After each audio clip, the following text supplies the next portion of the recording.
Halo guys, teman-teman tahu apa yang di depan saya ini? Ya betul, ini adalah padi atau yang orang Jawa bilang namanya pari. Nah, di sini saya akan sedikit mengulas tentang penamaan tumbuhan di depan saya ini atau pari atau bahasanya padi. Kalau bahasa Jawanya pari ya.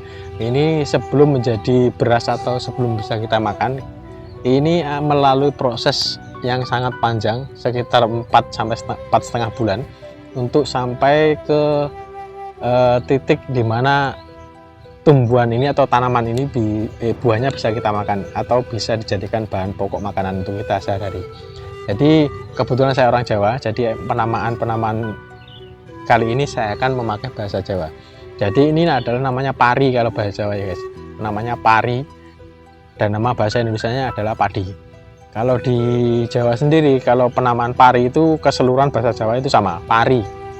Nah, sebelum proses selanjutnya, ini teman-teman lihat, bisa lihat ini adalah padi yang masih menghijau, ditemani kucing saya juga.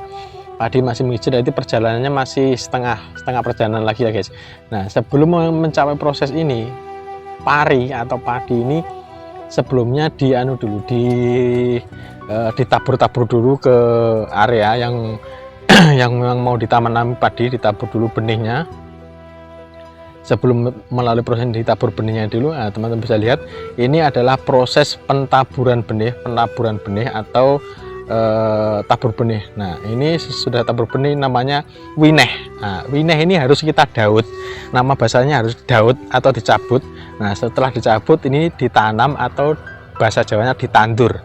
Nah, setelah ditandur nanti akan tumbuh padi-padi yang seperti di awal tadi, seperti ini. Nah, seperti ini yang sudah agak menguning. Nah, nanti kalau sudah menguning ini akan melalui proses lagi, ini namanya sudah kuning. Ini sudah siap panen. Ini sudah siap panen, dan nanti pemanennya bisa memakai kombin atau manual. Itu kalau bahasa Jawanya namanya ngedos. Nah, kalau ngedos ini pembabatan padi atau pemanenan ini namanya ngedos manual ini ngedos manual. Nah, dari ngedos ini nanti akan proses lagi menjadi damen atau dami. Ini batang padinya. Nah, setelah itu ini hasil dari padinya itu.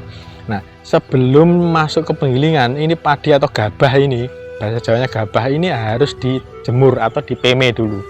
Kalau sudah dipeme, nanti kalau sudah garing, kalau sudah kering nanti akan masuk ke penggilingan. Nah, penggilingan ini namanya seleb.